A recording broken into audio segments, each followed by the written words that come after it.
Machiavelli अपने युग का शिशु।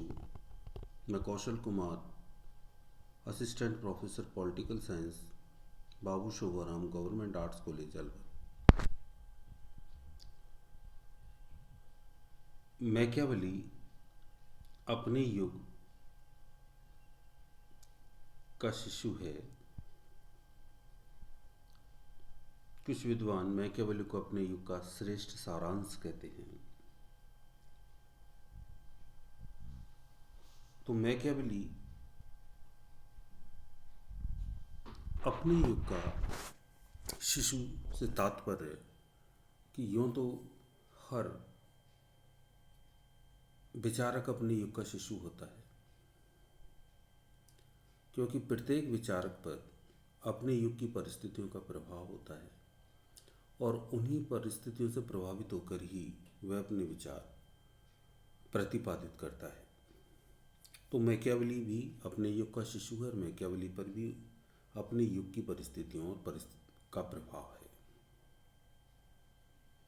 किंतु मैकियावली को ही अपने युग का शिशु कहा जाता है,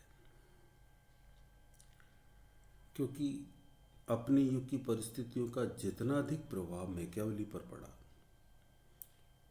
उतना अन्य किसी विचारकों पर नहीं पड़ा।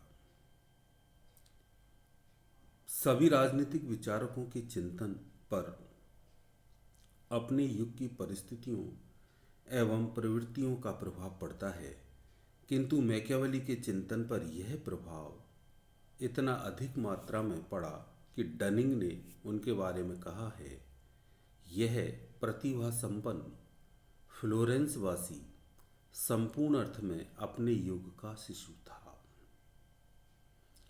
मैकियावली के समय में पुनर्जागरण आंदोलन अपने उत्कर्ष पर था।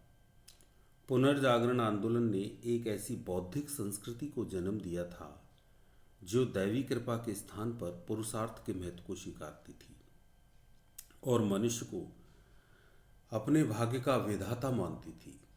मध्ययुग के अंधकार में डूबे हुए यूरोप के लिए यह एक क्रांतिकारी संदेश था और इसने संपूर्ण यूरोप के सामाजिक, आर्थिक, साहित्यिक, धार्मिक व राजनीतिक क्षेत्रों में परिवर्तन की एक विस्तृत श्रृंखला की शुरुआत की। मैकियावली ने पुनर्जागरण आंदोलन तथा अपने युग की इन प्रवृत्तियों का अपनी रचनाओं में पूर्ण गंभीरता के साथ स्थान दिया है। अतः उसे पुनर्जागरण का शिशु अथवा अपने युग का सर्वोत्तम प्रतिनिधि भी कहा जाता है। W.T. जॉन्स के अनुसार मैकियावली अपने युग का एक श्रेष्ठ सारांश है। इस विवरण से ये विदित होता है कि मैकियावली सच्चे मायने में अपने युग का शिशु था, क्योंकि मैकियावली के चिंतन पर या मन मस्तिष्क पर अपने युग की परिस्थितियों का इतना अधिक प्रभाव पड़ा जितना अन्य किसी विचारक पर नहीं था। मैकियावली का जन्म ऐसे समय होता है जब मध्ययुग समाप्त हो रहा होता है और आधुनिक युग प्रारंभ होता है। तो मैकियावली ने मध्ययुग की जकड़नों से राजनीतिक चिंतन को मुक्त कराया। मध्ययुग में चर्च और राज्य का संघर्ष था। चर्च राज्य से ऊपर स्थापित था। मैकियावली ने कठोरतापूर्वक राज्य को ऊपर स्थापित किया और अन्य सभी संस्थाओं को राज्य के अधीन रखा। मैकियावली ने मध्ययुग की जितनी भी परंपराएं, प्रथाएं, रीतियां, आदतें, अभ्यास जो भी थे, उनका कठोरतापूर्वक निराकरण किया और आधुनिक युग को संभव बनाया। इसलिए मैकियावली को अपने युग का श्रेष्ठ सारांश या अपने युग का शिशु कहा जाता है। मैकियावली को निम्न आधारों पर अपने युग का शिशु कहा जाता है। पहला है मानव स्वभाव संबंधी विचार। मैकियावली ने मानव संबंधी दो विचार प्रकट किए हैं। प्रथम, उसने मानव स्वभाव के निकृष्ट पक्ष का उल्लेख किया है और द्वितीय, उसने मानव को अपने भाग्य का निर्माता माना है। पिछली प्रथम विचार का आधार तत्कालीन इटली की सामाजिक दुरावस्था को बताया जा सकता है। उसने शासक वर्ग, धार्मिक वर्ग, अभिजात वर्ग तथा साधारण जन सभी को भ्रष्ट, मिथ्याचारी, स्वार्थी तथा नैतिक पाया, और इसलिए उसने यह विचार प्रकट किया कि मानव में कोई देवत्व नहीं है, वह नैतिक प्राणी भी नहीं है।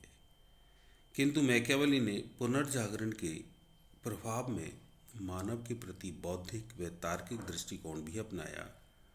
उसने व्यक्ति को ईश्वर की सत्ता, चर्च की सत्ता, अबौद्धिक परंपराओं आदि से मुक्ति दिलाई।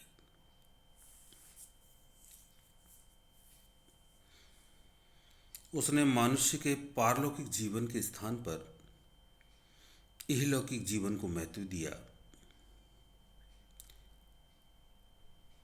दूसरा है नैतिकता व धर्म से राजनीति का पृथक्करण। मैकियावेली के का युग राजनीतिक अनैतिकता का युग था।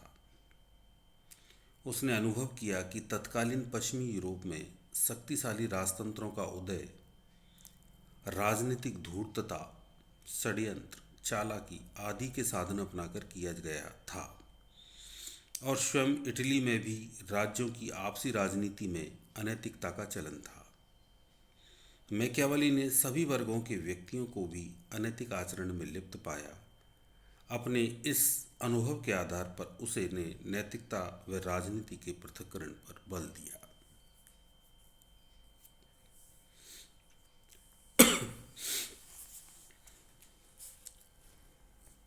तीसरा है आगमनात्मक व ऐतिहासिक पद्धति को अपनाना। पुनर्जागरण के प्रभाव ने निगमनात्मक पद्धति की उपयोगिता को समाप्त कर दिया था, क्योंकि यह मूलतः एक दार्शनिक, निरपेक्ष एवं पारलौकिक नैतिकता व सत्य में विश्वास करती थी। इसका आधार विश्वास था, तर्क नहीं। पुनर्जागरण के युग का संदेश था कि केवल वही नैतिकता एवं सत्य स्वीकार किया जाना चाहिए जिसका आधार मानवीय बुद्धि व तर्क हो।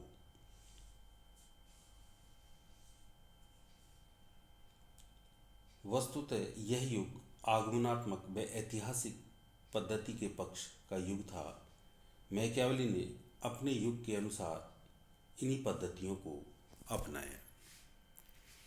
चौथा है राष्ट्र राज्य का समर्थन।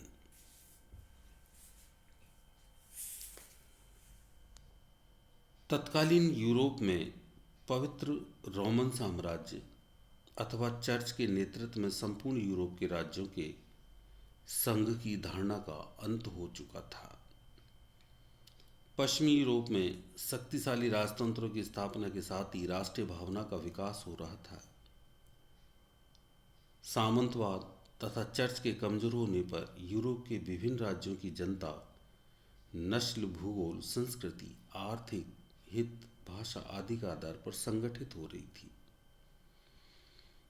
फ्रांस, स्पेन, इंग्लैंड आदि की जनता में राष्ट्रीयता व राष्ट्र प्रेम की भावना विकसित हो रही थी, और उनके राजतंत्र इससे शक्तिशाली बन गए थे।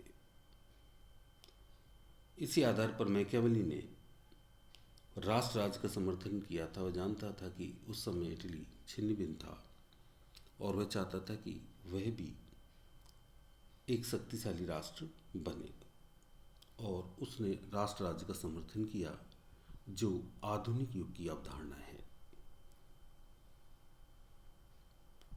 शक्तिशाली राजतंत्र का समर्थन।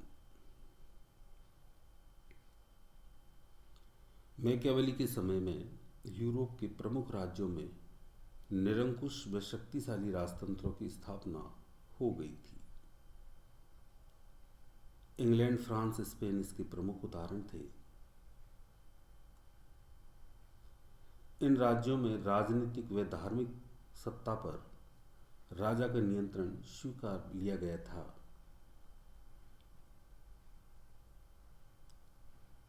इटली में पुरानी सामंती संस्थाएं, अभिजात वर्ग, चर्च तथा परस्पर विरोधी राज्य ऐसे किसी शक्तिशाली राजतंत्र के उदय के मार्ग में बाधक थे। मैकियावेली किसी भी प्रकार इटली में एक ऐसे निरंकुश व शक्तिशाली राजतंत्र के उदय का कट्टर समर्थक था जो इटली का एकीकरण करने में समर्थ हो। बौद्धिक पुनर्जागरण का प्रभाव। मैकियावेली का काल यूरोप के पुनर्जागरण का काल था।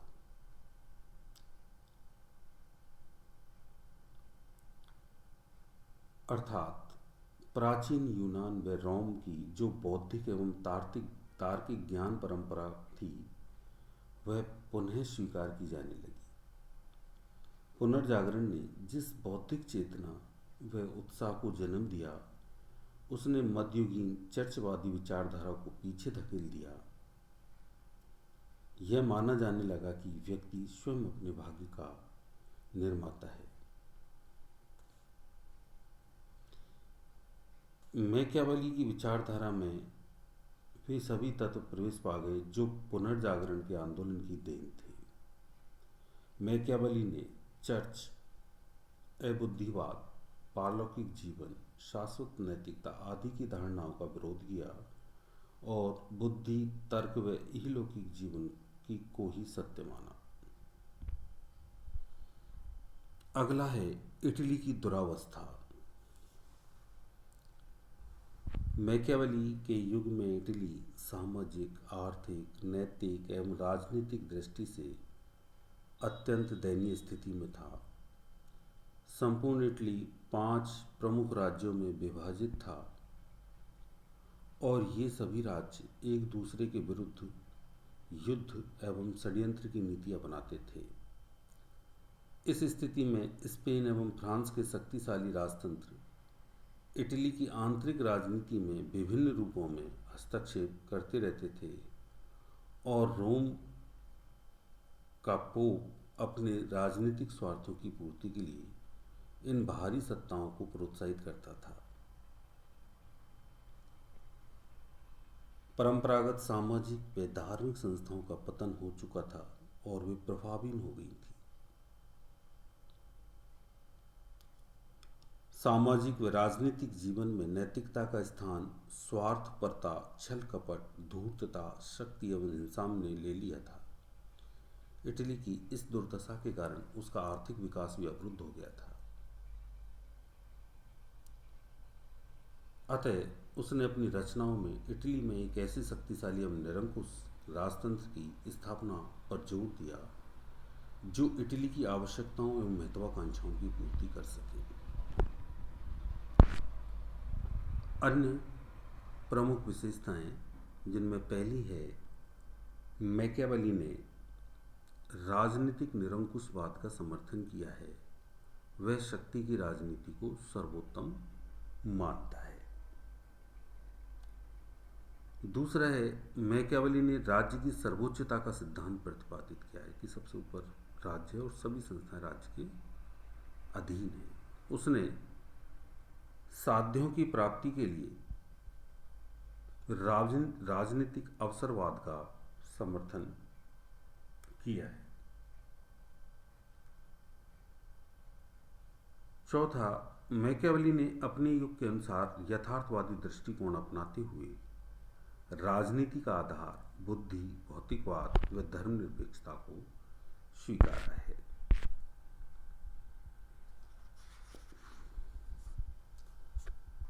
मैकियावेली ने अंत में यह कहा जा सकता है कि मैकियावेली ने अपने युग में घटने वाली व्यवहारिक राजनीति को अत्यंत निकट से देखा और उसका सूक्ष्म व यथार्थ अध्ययन किया और उसे यथार्थवादी ढंग से ही अपने अध्ययन में प्रस्तुत किया।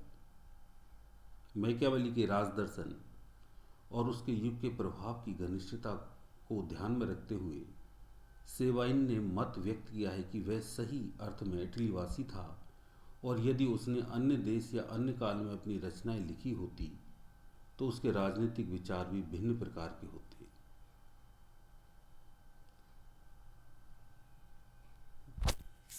धन्यवाद।